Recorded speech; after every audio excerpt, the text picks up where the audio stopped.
FBI agents are pissed and are revolting against the Trump regime after their latest stunt where Kash Patel, the so-called FBI director, seemed to leak to the press an ongoing investigation regarding potential terroristic threats. And lots of FBI agents are like, why did you tell the media about this? You could have just prematurely destroyed the investigative work.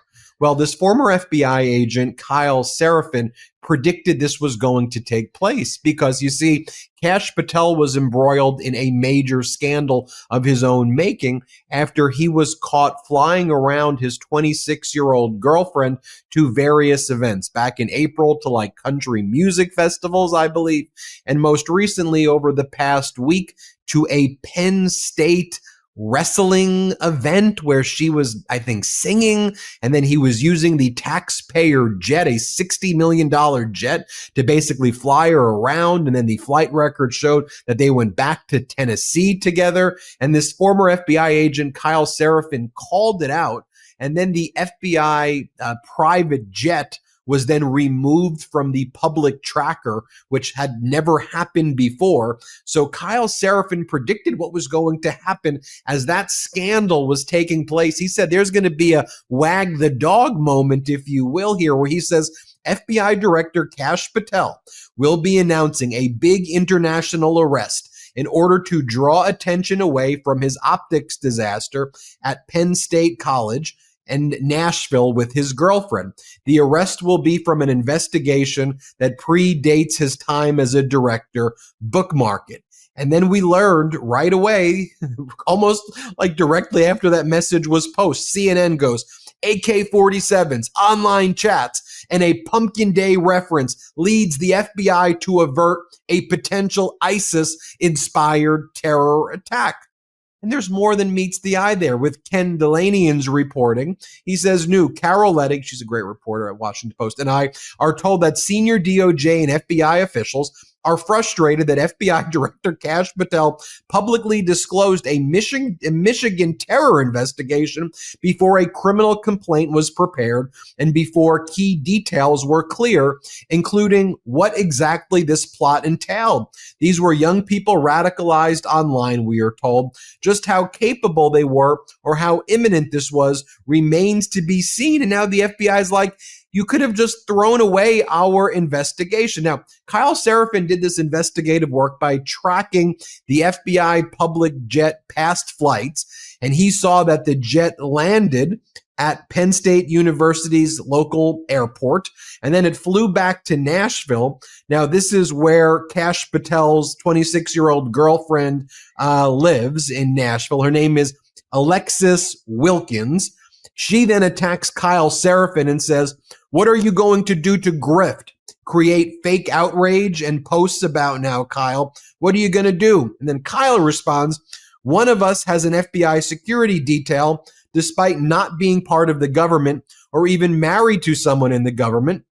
And one of us supports 4 children and a wife with a business that takes nothing for anyone or from anyone. Do you like the snow cones on the FBI jet? And Kyle's pointing out that Kash Patel's girlfriend may have this FBI detail that follows her. That FBI jet apparently costs over $10,000 an hour. During the government shutdown, taxpayers are the ones paying for Kash Patel, I guess, to, pretend that he's like a billionaire with his 26-year-old girlfriend. And now he's blowing investigations. At least as Kyle suggests, as this kind of wag the dog kind of moment in order to create issues to avoid and distract from, this major public scandal. And we've seen this happening a lot at the FBI. And the FBI former leaders who were forced out by Patel and Trump, they still have an ongoing litigation against the Trump regime. And they said, really, for Kash, this is about him gallivanting across the country, like living this cosplay world. You've got Kash posting videos like this, like they make cosplay movies. Here, play this clip of Kash Patel.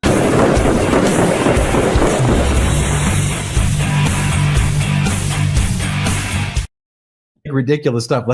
I can't even believe I'm showing that. I think it's like a South Park skit. Let me bring in Harry Littman from the Talking Heads YouTube. I knew the video was going to play, Harry, but even the video caught me by surprise. And look, I need to stop laughing because this is a serious matter, because these are life and death investigations that are taking place.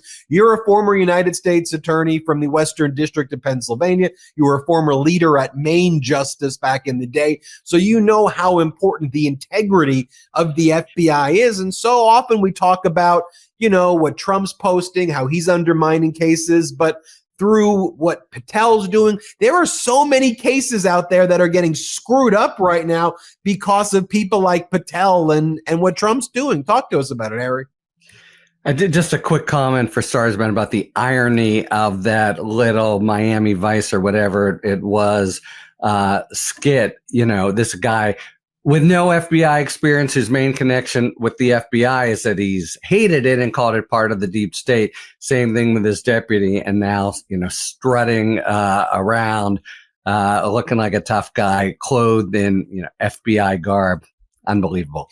So the point you're making is such an important one, drummed into the Bureau. Look, Jim Comey is right now facing a reprisal prosecution. It's bogus, but it brings home what was that about? Did he possibly authorize Andy McCabe to maybe tip off a press person about Comey, something that didn't have to do with a pending case, to actually instead call up CNN in a big case that hasn't broken yet is a firing offense for sure, if any rank and file FBI person did it, and threatens, the few days before a big case breaks, if indeed we were that close, are incredibly delicate. You tiptoe all around because you're engaged in activity. Somebody in the conspiracy could get tipped off,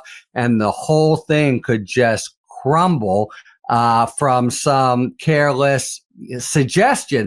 And this isn't a suggestion. This is Patel practically passing out pictures and signing them and taking credit for this prosecution. So it's really fundamental. And this FBI, Ben, it's some combination of complete incompetence and negligence, but maybe malevolence as well. Again, we know about Patel is so casual about undermining the FBI's mission. Just a couple of weeks ago, in the torrent of Trump news, this didn't really register, but they basically outed and burned half dozen confidential informants. That is the FBI's lifeblood. And they were then, the reports were from the likes of Carol and Ken, apoplectic as they should have been. That just can burn, all the cases. It is a big, delicate undertaking to nurture and bring along a cooperator who is positioned to give you information. And that just burns it completely. So this is a guy who is really seeming to be true to the colors he showed before, which is, and that caused no less a person than Bill Barr to say when his Patel's name was surfaced for deputy director, over my dead body. He's not, there are some people in the administration you might think are basically worthless and hope don't do too much damage. This guy actually seems to be about harming the FBI's mission. And, the agents know it. The agents know so clearly who's on their side and who ain't. It's got nothing to do with party. It's, who will hang heavy for them. They have that very strong mindset, and they got to despise the guy now. And it's impacting so many of these cases. Obviously, you and I cover the high profile ones, but I think that what you and I try to do on these takes is to focus on exactly what you said. Look, the dozens, potentially hundreds of confidential informants who have been burned, these trade-offs, these like weird deals that it's really kind of Trump just trying to figure out how to ingratiate himself with even like authoritarian leaders across the country. Like even the stuff he's doing with like Bukele in El Salvador, and his just the overall international posture is he's throwing away a lot of sources that we have here, people who are publicly MS-13 members, for example, or gang members who are actually working closely with the FBI at a leadership level, not Trump blowing up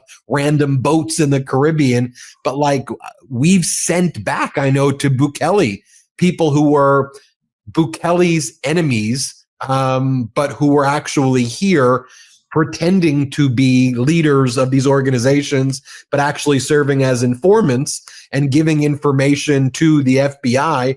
And like we've sent people back who, they probably go back to their country and they're killed. So there's a chilling effect also of who's even going to want to work with this. Right. In the future. Exactly. Yeah.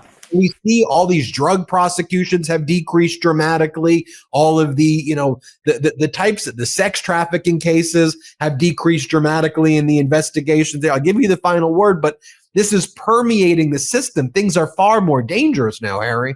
Look, I agree, and all these things that they're doing, and this is sort of true across the board. Even some of the things they're doing in civil society, the people who are harmed eventually and most directly are the American people, and it's all the things they're doing has to have a cost in public safety, including the the reduced ability to just have juries believe them when they come forward and the like. The one point I'll add, Ben, is a sort of bread and butter one, but besides the hyper focus of the FBI on, whose side are you on and are you with us? Another big point is just mortgage, pension. They care about that, and the willy-nilly firing of people, for example, from the January 6th investigation sends chills and down the spine, and also infuriates the agents. That is really, you work at DOJ, some people stay there forever, but it's a great job, and then you go out to law firms. It's really not the same thing with the Bureau. So many of them, remember Andy McCabe, the whole point of, they fired him so malevolently because it was just 26 hours before his pension was to vest. In that same way, the attacks and the discharges on a lot of FBI agents really sticks in the craw, not only of those fired agents, of course, but the people who remain, who know that, he's just indifferent to their livelihood and the things that animate them. Harry Litman runs the Talking Feds YouTube channel. Everybody subscribe the Talking Feds podcast and the Talking Feds Substack. Subscribe to all of them right now. Harry Litman, thanks for joining. Thank you, Ben. Thanks for tuning in. If you enjoyed this video and other Talking Feds content, please take a second to like and subscribe. Talk to you later.